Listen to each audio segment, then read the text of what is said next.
Welcome to the podcast, Sold by Marco, giving you the current information you've got to know as a buyer, seller, or investor in Denver.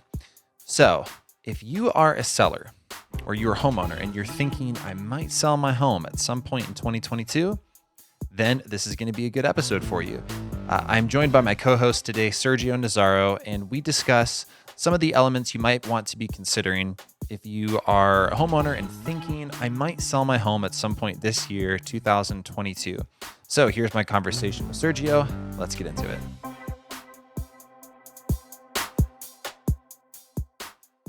Cool. Cool. All right, rolling.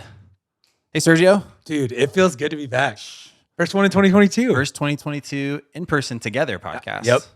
Yeah, it was, so I just joined AZ like a year ago, and we had started this together, even though we both have our separate podcasts, and time has just flown.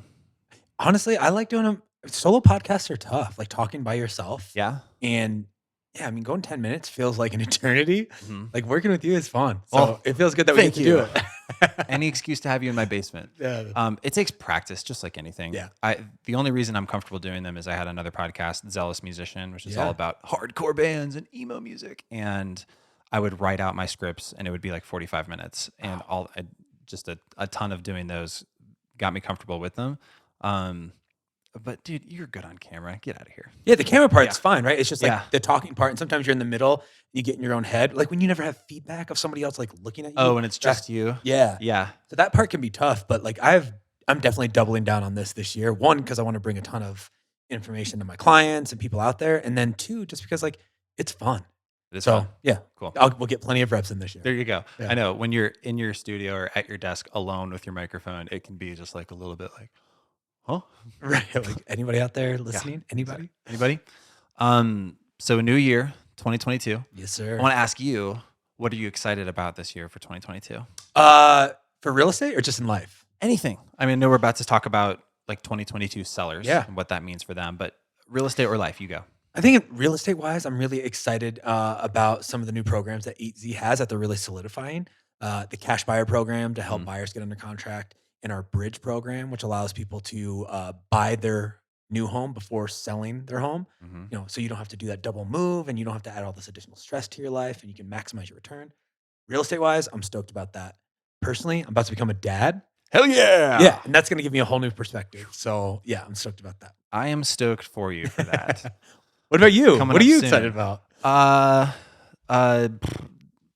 So I'm a dad too, 10 months old. Jesse's 10 Yeah. months old as we're recording this in January of 2022. Geez. So he's going to be a year old soon. So I'm excited for this coming ski season, like next winter, Okay. the season of 22, 23, because he'll be a year and a half. And, you know, I'm going to be that dad who's like, it's time to ski. Yeah. What are you going to do if he wants to snowboard? He can snowboard. Yeah. I love it. But most of the time, people are starting the kiddos on skis That's when fine. they're that little. Maybe, I don't know if I've seen them a year and a half. I think 2 is the youngest I've seen them out there. But on YouTube, I think there's some 1-year-olds. Yeah. I mean, So- listen, you have those professional skiers where they live the life in Jackson Hole. They're definitely up there. But Yeah. I think 2 is a good age. Yeah. So, you know, we'll see. I'm excited. But I am excited about him turning 1. It's just crazy. You just saw him when you got Yeah. here. He's getting very tall. Vastly different. It's wild. Him and I are almost the same size. He's getting there. He'll catch you. And then real estate wise, yes, I am excited about those programs, 8Z cash offers and 8Z bridge. I've got more and more of my clients using those programs. They're fantastic. But a sort of a mix of a personal and a real estate goal. I don't know if I shared this with you, but we want to get our second investment property at the end of this year Nice. and put it in Jesse's name. So we learned this from Ninja. So Larry Kendall is an amazing real estate coach and instructor out of Fort Collins. And I met him when I went to Ninja, and he pitched kind of that idea about a house for every kid. And it blew my mind of getting a home, putting it on a 15-year mortgage, and then giving it to your kid when they graduate high school to either keep, sell, whatever. And by that time, it'll, you know, even if you buy a low like level condo, it'll probably be worth over $1 million in 15 years. So it was like, It's pretty wild a how little fire under me to like get that second investment property soon. that's awesome. You can change so- the trajectory of Jesse's life. Like you give Yeah. him the tools to either manage a business or go to college for free or do whatever. Oh man, he's gonna be big so soon. You're gonna be in it, man. You're gonna be dad so soon. Cool. So 2022. Yeah.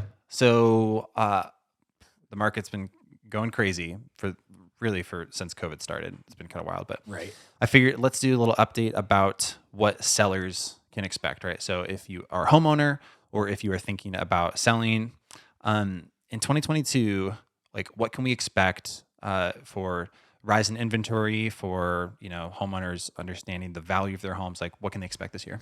I think we're going to see more of the same of what we saw in 2021. You're going to see inventory stay really low.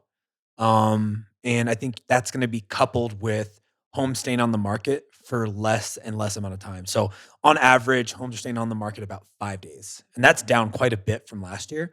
And so when you already have low inventory and then you have homes selling really quickly, you never really have the time to build up a surplus of homes on the market. So when buyers are out there looking at homes, there's a very limited amount of homes, which means competition is going to stay really high. And competition will stay high even with like interest rates starting to trickle up a little bit. So I think we're going to see a lot of the same. I do think it's going to be even more competitive in the first half of this year while interest rates are still relatively low because people are going to feel that pressure to go out and write an offer on a home and secure a home with a good interest rate before they start to tick up. Hmm. Man, even more competitive than the last couple of years sounds scary from a buyer's perspective, but awesome from a seller's perspective, Yeah. right? So, I mean, homeowners should be really excited Yeah. because I think projected last year, most people said Denver was gonna appreciate around 6 to 7%. We ended up around 19%, so just a little off. Just a little, And like this year, triple. I think this year you'll see double digits as well, Yeah. which is great as a homeowner, right? You're really sitting on a smart investment at this Mhm. point. That is something I've had a lot of people ask, like the market can't continue to appreciate this fast, right? It can't sustain. I don't think we're going to see this like 20% ish numbers Mhm. this year, but I mean, you've got a good feel for like the numbers. And I saw a post you did recently where you're talking about like what the experts said about how much things will appreciate. So you think double digits still this year? I I know think it's you're hard gonna to exactly say, but I do think you'll be in double digits. I mhm. mean, where will you fall on that? I think it's going to be somewhere between, I would say, 10 to 14%, somewhere in there. Beats the stock market. um, Jeez. and again, listen, I could be completely wrong and Yeah. it could be single digits, but even if it's, let's just say 8%, that's a hell of a return. Yeah. So what I would say is just looking at, general, economics here, supply and demand. Supply is really low, demand's really high. That's going to continue to drive home prices up, which means appreciation will follow suit. Um, at some point, it will become a little bit more of a healthy appreciation rate. I just don't know when that's going to be. Mhm. So, like you said, assuming that the first half of this year we see like still the same number of a large amount of buyers, super competitive. What does that mean for a seller? Like, if I'm thinking about putting my home on the market in February or March or April, or maybe I'm going to wait till the summer. Like, if I have flexibility of time, right? If I Mhm. don't have like a condition that I need to sell sooner or later at a certain time, Yeah. what's the best approach? Like, how should they be thinking about how to maximize that strategy for getting the most amount of buyers, for maximizing their net profit? Yeah. So there's two kind of schools of thought, two camps when it comes to pricing your home. One is to price it high Mhm. and see if somebody's going to bite, which consumers are smart. I mean, you have a very nice shirt on. Would you pay Thank you. $2,000 for that shirt? Maybe. I mean, it's sick. Got ducks on the back Uh, too. but you, No, I wouldn't pay $2,000 for a shirt. but you know what it's worth, Yeah. right? Now, if you love that shirt enough and it was priced at $20, but you knew it was worth 30, there's only one left and there's four other people who want to get it, you might overpay. You might pay 35, Might. you Yeah. know? So when you come to price your home, you really want to think about like, how can we bring the most attention, most exposure to your home? How can we get the most people excited about it? Because people who are excited write offers. And when you have multiple offers, that's how prices start to tick up. We do everything that most people hate about real estate agents is driving the price up until we're selling your home. That's right. So if you want to maximize that, one, you got to get your home ready to show. Mhm. You have to get a real estate agent who has a plan in place to help you navigate this market because selling and buying is a very nuanced situation. And then on top of that, you really want to market it the right way, right? Video, HD photography, following a process of when you put it on the market, leveraging a coming soon period, and then setting an offer deadline. I think those things are really important. That process piece is really important because that's what's going to allow you to get all buyers into that home. And in doing that, you're going to make sure that you get all the offers that you could potentially get on that place. Yeah. And that's interesting what you said about like which side of the coin you're on, right? Like people hate that.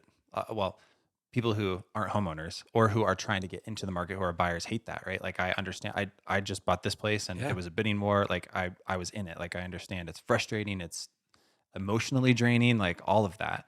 But when you're on the other side of the coin, you want someone like you who's going to figure out how to put all those strategies in place so that you're really getting the most amount of buyers, getting the price up and up and up. And so it's just a perspective thing, right? And the truth is, like, we're not driving the price up. The market dictates that. Right. We're just setting you up to be successful in that market. Which, when you're coming to selling probably the largest financial asset you have, Yeah. it's a pretty big deal to be set up for success like that. Yeah. And what I love about having a plan that's repeatable and duplicatable is we can show clients, hey, this is what we've done in the past and this is how it turned out. And I think when you can see what those numbers look like and you can see how that process unfolds, you'll understand what that is. So at the very least, if you're thinking about selling in 2022, just set up a time with a real estate professional that you trust and put together a plan for where you want to be in the timeline that you want to do it in. Cool. One last thing about sellers. So, uh, one idea that is, I think every seller should consider is not selling their home. Couldn't agree more. If you look, I'm about to list a condo. They hate their HOA community. Like they need to get out. But if you want to potentially be a landlord, if you like your house, if you have the ability to rent it out, buying and holding real estate long term is one of the best things you can do. If okay, some people will need the equity, right, Yeah. to get into the next home. That's great. We'll happily sell your house. But if you can hold it, it's something that I have a conversation with every seller about. Do you need to sell? Do you have the option to hold this thing long term? Because I think that's one of the fastest ways to long term wealth is to hold real estate. I know you do as well. My dad, every home that he sold, he's told me that he wished he hadn't sold. Wow. Yeah. And because you look at what these homes have sold for now. Like our childhood home, he bought it for 190. Jeez. It recently sold at like 675. Yeah. And at the time they needed the equity to move out of that and to go and buy a different place because it was a change in their life. Mhm. However, if you can explore that and those numbers make sense for you and you can start to build wealth through real estate, you only need 1, 2, maybe 3 rental properties, and that can really set your future up. Yeah. If it's not your future, it's your kid's future. Yeah. Yeah. And you see, we both start smiling, right? You're about to be a new dad. Like, this is mind blowing to me how I can see the trajectory of our lives changing because of this, right? Like, I never would have this house if I wasn't helping other people buy and sell homes. I never would have my first investment property if I wasn't, in real estate. And I really like helping other people get into that as well. But, thinking about it for myself and for you, for other people, it really is a cool vehicle you can use, like you said, to change not just your future, but like your kid's future. I mean, Absolutely. yeah. And that really comes back to, as a seller, right? Understanding that if you're not going to sell your home after you've explored this as an option, even though this is a heavy seller's market, that additional $50,000 that you can get on your home might put you in a different bracket, might allow you to invest in other opportunities, might allow you to create a education fund for your kid. And that additional money that you can make in selling your home is in the nuanced tactics that a real estate professional should have that can help you throughout that process. That's where, like, even though we're in this market and everybody's selling their home very quickly, that's the type of stuff that's going to separate you from having one offer versus having multiple offers and really getting the most money in your pocket. Right. And you're not gonna get that if you list with Trulia, Redfin, Orchard. Nope. Not to throw them all under the bus, but that's just I own that bus and I'm happy to drive over. Happy to drive over it. They're just gonna leave money on the table. That's the truth. So yeah. 100%. All right, that's gonna do it for this episode. I hope you found it helpful.